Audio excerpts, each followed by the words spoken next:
Crossing the Hellespont. On Alexander's arrival in Macedon, he immediately began to turn his attention to the subject of the invasion of Asia. He was full of ardor and enthusiasm to carry this project into effect.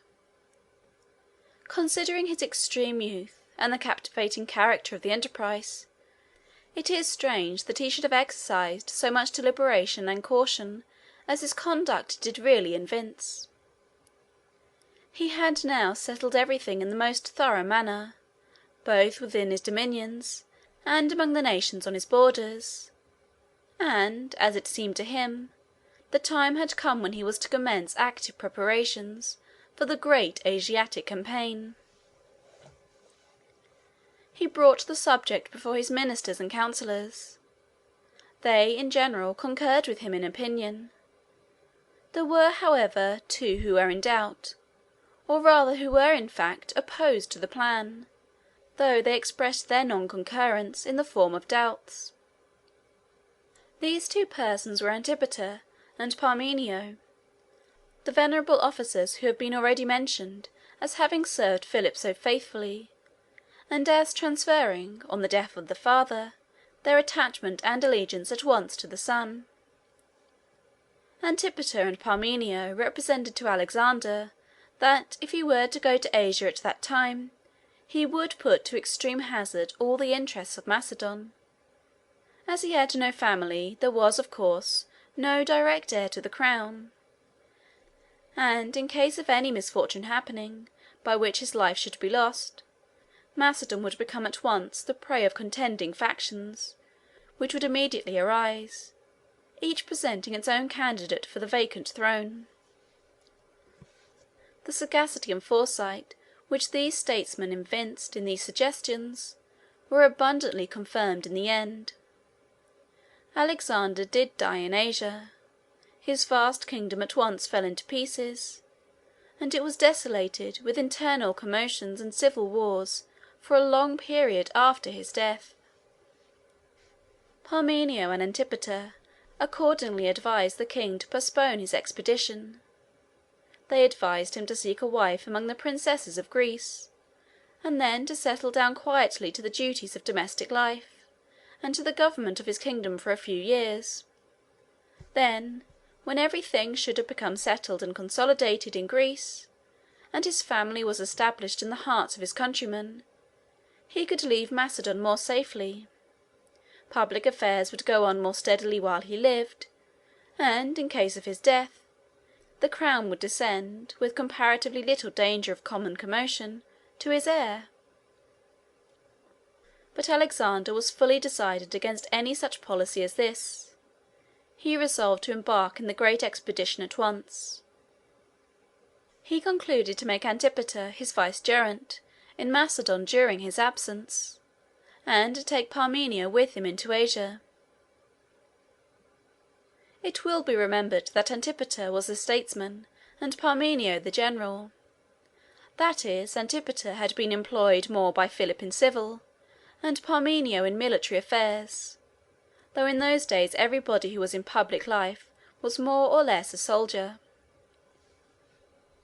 Alexander left an army of 10,000 or 12,000 men with Antipater for the protection of Macedon. He organized another army of about 35,000 to go with him. This was considered a very small army for such a vast undertaking.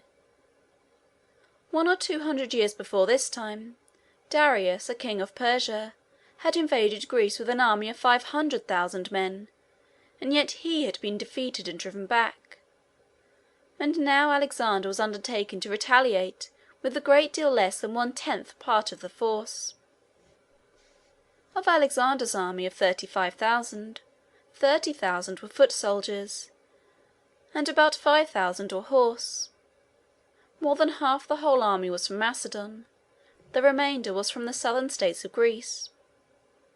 A large body of the horse was from Thessaly, which, as will be seen on the map, was a country south of Macedon. It was in fact one broad expanded valley, with mountains all around. Torrents descended from these mountains, forming streams which flowed in currents more and more deep and slow as they descended into the plains, and combining at last into one central river, which flowed to the eastward, and escaped from the environage of mountains through a most celebrated dell called the Vale of Temple. On the north of this valley is Olympus, and on the south the two twin mountains Pelion and Ossa. There was an ancient story of a war in Thessaly, between the giants who were imagined to have lived there in very early days, and the gods. The giants piled Pelion upon Ossa to enable them to get up to heaven in their assault upon their celestial enemies. The fable has led to a proverb which prevails in every language in Europe, by which all extravagant and unheard of exhortations to accomplish an end is said to be a piling of Pelion upon Ossa. Thessaly was famous for its horses and its horsemen. The slopes of the mountains furnished the best of pasturage for the rearing of the animals, and the plains below offered broad and open fields for training and exercising the bodies of cavalry formed by means of them. The Thessalian horse were famous throughout all Greece. Bucephalus was reared in Thessaly.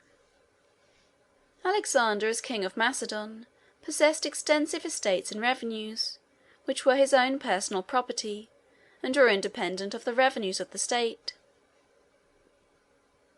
Before setting out on his expedition, he apportioned these among his great officers and generals, both those who were to go and those who were to remain.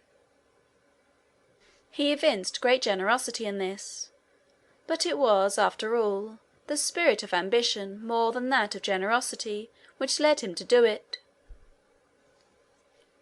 The two great impulses which animated him were the pleasure of doing great deeds, and the fame and glory of having done them. These two principles are very distinct in their nature, though often conjoined. They were paramount and supreme in Alexander's character, and every other human principle was subordinate to them. Money was to him, accordingly, only a means to enable him to accomplish these ends. His distributing his states and revenues in the manner above described was only a judicious appropriation of the money to the promotion of the great ends he wished to attain. It was expenditure, not gift. It answered admirably the end he had in view. His friends all looked upon him as extremely generous and self-sacrificing. They asked him what he had reserved for himself. "Hope," said Alexander. At length all things were ready, and Alexander began to celebrate the religious sacrifices, spectacles, and shows, which, in those days, always preceded great undertakings of this kind.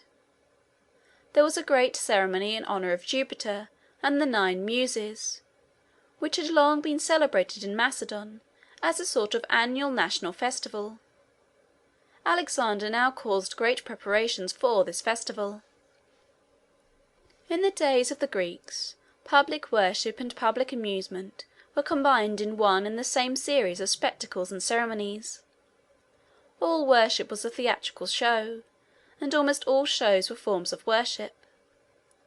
The religious instincts of the human heart demand some sort of sympathy and aid, real or imaginary, from the invisible world, in great and solemn undertakings, and in every momentous crisis in its history. It is true that Alexander's soldiers, about to leave their homes to go to another quarter of the globe, and into scenes of danger and death from which it was very improbable that many of them would ever return, had no other celestial protection to look up to than the spirits of ancient heroes, who they imagined had, somehow or other, found their final home in a sort of heaven among the summits of the mountains, where they reigned, in some sense, over human affairs. But this, small as it seems to us, was a great deal to them. They felt, when sacrificing to these gods, that they were invoking their presence and sympathy.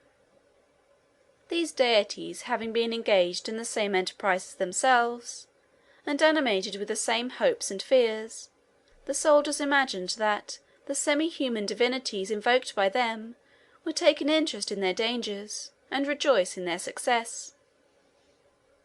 The Muses, in honour of whom, as well as Jupiter, this great Macedonian festival was held, were 9 singing and dancing maidens, beautiful in countenance and form, and enchantingly graceful in all their movements.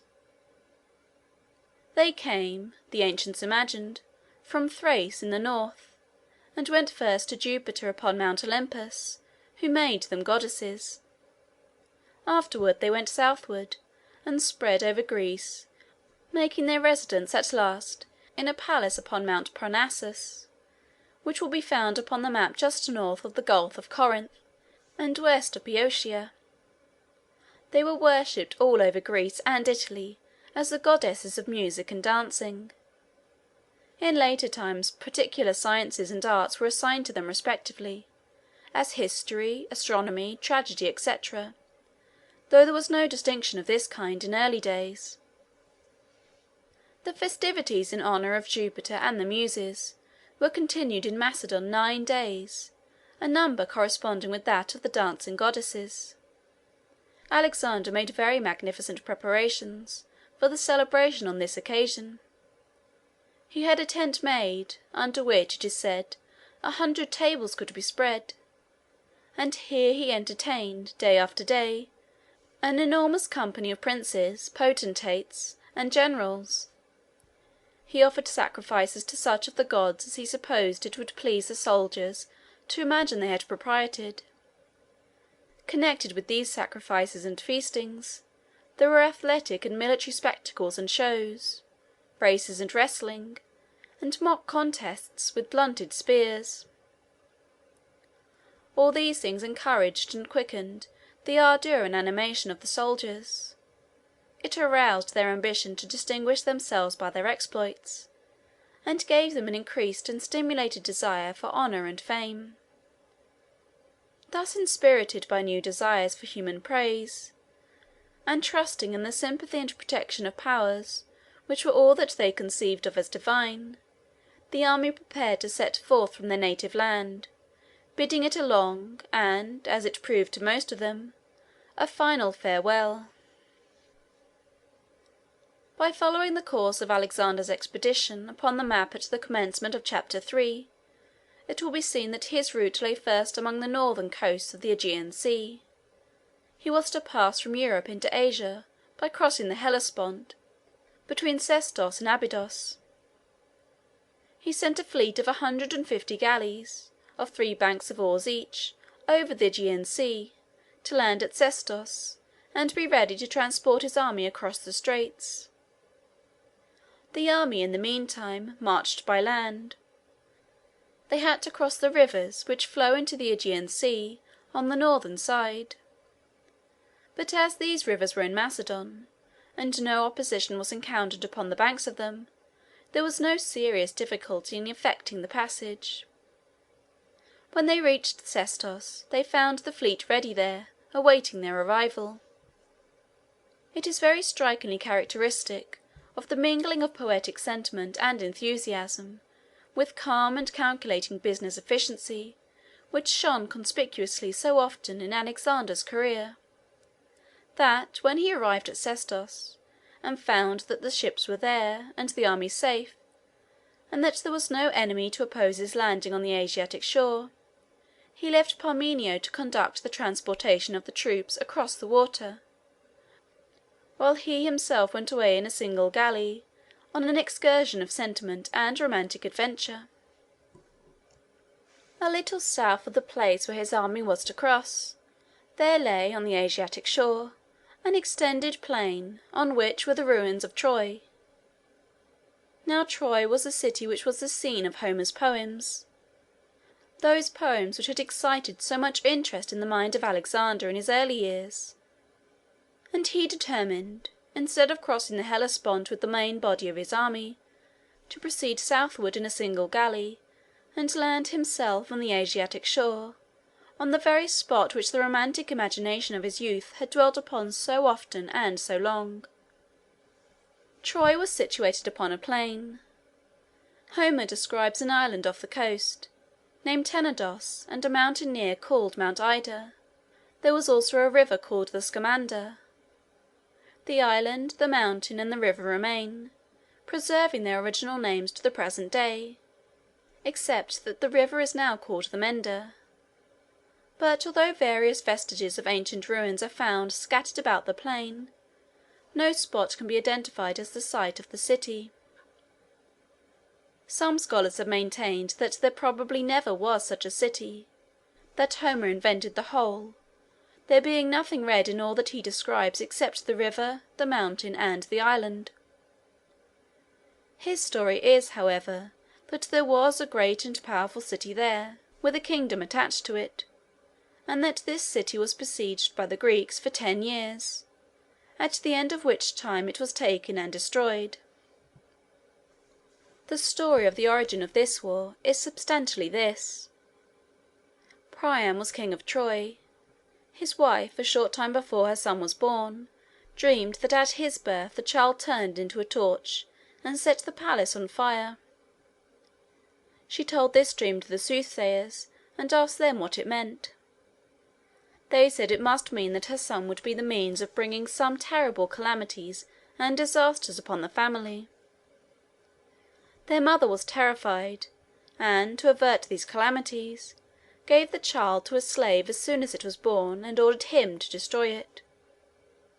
The slave pitied the helpless babe, and, not liking to destroy it with his own hand, carried it to Mount Ida, and there left it in the forest to die. A she-bear, roaming through the woods, found the child, and, experiencing a feeling of maternal tenderness for it, she took care of it, and reared it as if it had been her own offspring. The child was found at last by some shepherds who lived upon the mountain, and they adopted it as their own, robbing the brute mother of her charge. They named the boy Paris. He grew in strength and beauty, and gave early and extraordinary proofs of courage and energy, as if he had imbibed some of the qualities of his fierce foster-mother with the milk she gave him. He was so remarkable for athletic beauty and manly courage, that he not only easily won the heart of a nymph of Mount Ida, named Oenone, whom he married, but he also attracted the attention of the goddesses in the heavens. At length these goddesses had a dispute which they agreed to refer to him. The origin of the dispute was this. There was a wedding among them, and one of them, irritated at not having been invited, had a golden apple made, on which were engraved the words, "To be given to the most beautiful." She threw this apple into the assembly. Her object was to make them quarrel for it. In fact, she was herself the goddess of discord, and, independently of her cause of pique in this case, she loved to promote disputes. It is an allusion to this ancient tale that any subject of dispute, brought up unnecessarily among friends, is called to this day an apple of discord.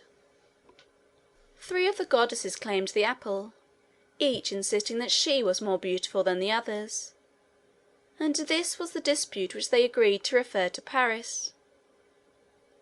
They accordingly exhibited themselves before him in the mountains, that he might look at them and decide. They did not, however, seem willing, either of them, to trust an impartial decision of the question, but each offered the judge a bribe to induce him to decide in her favour. One promised him a kingdom, another great fame, and the third, Venus, promised him the most beautiful woman in the world for his wife. He decided in favour of Venus, whether because she was justly entitled to the decision, or through the influence of the bribe, the story does not say. All this time Paris remained on the mountain, a simple shepherd and herdsman, not knowing his relationship to the monarch who reigned over the city and kingdom on the plain below. King Priam, however, about this time, in some games which he was celebrating, offered as a prize to the victor the finest bull which could be obtained on Mount Ida. On making examination, Paris was found to have the finest bull, and the king, exercising his despotic power which kings in those days made no scruple of assuming in respect to helpless peasants, took it away. Paris was very indignant. It happened, however, that, a short time afterward, there was another opportunity to contend for the same bull, and Paris, disguising himself as a prince, appeared in the lists, conquered every competitor, and bore away the bull again to his home in the fastness of the mountain. In consequence of this his appearance at court, the daughter of Priam, whose name was Cassandra, became acquainted with him, and, inquiring into his story, succeeded in ascertaining that he was her brother, the long-lost child that had been supposed to be put to death. King Priam was convinced by the evidence which she brought forward, and Paris was brought home to his father's house. After becoming established in his new position, he remembered the promise of Venus, that he should have the most beautiful woman in the world for his wife, and he began accordingly to inquire where he could find her. There was in Sparta, one of the cities of southern Greece, a certain king Menelaus, who had a youthful bride named Helen, who was famed far and near for her beauty. Paris came to the conclusion that she was the most lovely woman in the world, and that he was entitled, in virtue of Venus's promise, to obtain possession of her, if he could do so by any means whatever. He accordingly made a journey into Greece, visited Sparta, formed an acquaintance with Helen, persuaded her to abandon her husband and her duty, and elope with him to Troy. Menelaus was indignant at this outrage. He called on all Greece to take up arms and join him in the attempt to recover his bride. They responded to this demand. They first sent to Priam, demanding that he should restore Helen to her husband. Priam refused to do so, taking part with his son. The Greeks then raised a fleet and an army, and came to the plains of Troy, encamped before the city, and persevered for 10 long years in besieging it, when at length it was taken and destroyed. These stories relating to the origin of the war, however marvellous and entertaining as they are, were not the points which chiefly interested the mind of Alexander. The portions of Homer's narratives which most excited his enthusiasm were those relating to the characters of the heroes who fought, on one side and on the other, at the siege, their various adventures, and the delineations of their motives and principles of conduct, and the emotions and excitements they experienced in the various circumstances in which they were placed. Homer describes with great beauty and force the workings of ambition, of resentment, of pride, of rivalry, and all those other impulses of human heart which would excite and control the actions of impetuous men in the circumstances in which his heroes were placed. Each one of the heroes, whose history and adventures he gives, possessed a well-marked and striking character, and differed in temperament and action from the rest. Achilles was one. He was fiery, impetuous, and implacable in character, fierce and merciless, and though perfectly undaunted and fearless, entirely destitute of magnanimity. There was a river called the Styx, the waters of which were said to have the property of making anyone invulnerable. The mother of Achilles dipped him into it in his infancy, holding him by the heel. The heel, not having been immersed, was the only part which could be wounded. Thus he was safe in battle, and was a terrible warrior. He, however, quarrelled with his comrades, and withdrew from their cause on slight pretexts, and then became reconciled again, influenced by equally frivolous reasons. Agamemnon was the commander-in-chief of the Greek army. After a certain victory, by which some captives were taken, and were to be divided among the victors, Agamemnon was obliged to restore one, a noble lady, who had fallen to his share, and he took away the one that had been assigned to Achilles to replace her. This incensed Achilles, and he withdrew for a long time from the contest, and in consequence of his absence, the Trojans gained great and continued victories against the Greeks. For a long time nothing could induce Achilles to return. At length, however, though he would not go himself, he allowed his intimate friend, whose name was Patroclus, to take his armour and go into battle. Patroclus was at first successful, but was soon killed by Hector, the brother of Paris. This aroused anger and a spirit of revenge in the mind of Achilles. He gave up his quarrel with Agamemnon, and returned to the combat.